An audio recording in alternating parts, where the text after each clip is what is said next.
At this moment, dinosaurs are still the masters of Earth, completely unaware that everything is about to change forever. A waning moon hangs in the azure sky, and everything remains eternally still. About 5,500 miles to the south, a massive asteroid tore through the sky, slamming into the sea near what is now Mexico, and in that instant, it gouged a deep crater. It unleashed the ultimate annihilating power equivalent to 9 billion atomic bombs. Massive explosive fireballs shot into the sky, and clouds of dust spread out, covering half the Earth. The impact triggered devastating earthquakes that tore continents apart and unleashed sky-high tsunamis. Scorching air currents swept across the land, incinerating everything within a 1,000-mile radius. But in the far-off Arctic Circle, this land blanketed in ice and snow hasn't sensed the impending doom yet. A massive herd of Edmontosaurus is migrating seasonally across the bone-littered plains. An adult dinosaur lowers her head to nuzzle a cub closely trailing beside her. They don't notice the younger Arctic Nanook dinosaurs have been moving along the flanks for a while. The predators quickly locked onto their target, emerging from the rocks just in time. They spread wide and charged into the Edmontosaurus, trying to forcibly separate the mother and child from the herd.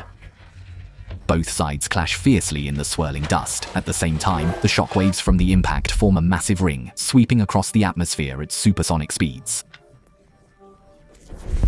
A few minutes later, the first wave of physical shock reaches this Arctic land. The violent earthquake instantly ruptures the Earth's surface, and the battling dinosaur horde completely loses order. The huge Edmontosaurus scatter wildly, tearing across the ground in chaotic frenzy, kicking up a giant cloud of dust that sweeps across the wilderness. Those too weak to keep up are mercilessly trampled beneath their own kind.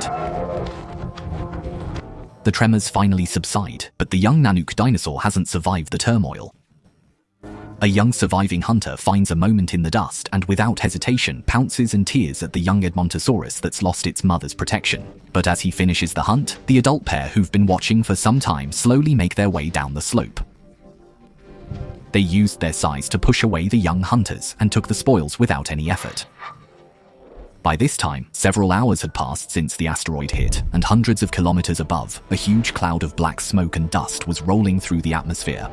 The second deadly wave of air was sweeping toward the Arctic, fierce winds mixed with rough dust rolling into the valley, the scattered debris completely blocking out the sunlight. The adult Nanook dragons, having just eaten, trudged through the sandstorm, heads lowered, battling winds strong enough to flip a giant curtain as they advanced toward the tide snow. Strong and ruthless winds tore at the tall conifers, green moss from the ground being ripped off in patches, completely exposing several dinosaur eggs buried deep in the tide snow.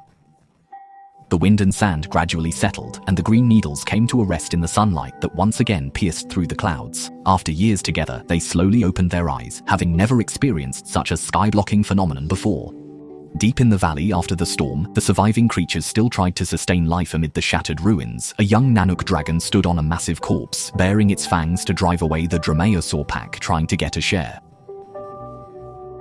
Far away, on another slope in the valley, the adult Nanook dragon couple finally stepped onto their camp soil, only to find that strong winds had completely destroyed the tide snow's disguise. Several agile dromaeosaurs had gotten ahead of the rest, heads lowered, inspecting the exposed dinosaur eggs. The ambitious Nanook dragon opened its massive mouth and let out a fearsome roar that shook the valley, striding heavily toward the tide snow to drive away the crab thieves. Yet, the 4 shattered dinosaur eggs still lay quietly in the soil, with thick egg liquid flowing through the cracks. They stood beside the devastated tide snow, their heads bowed low, carefully inspecting the scattered fragments. Their massive bodies rubbed their heads and necks against each other in the open ground, leaning against one another in the gradually colder air, hoping for some relief tomorrow. But the disaster brought by the asteroid was far from over. The real catastrophe was yet to come.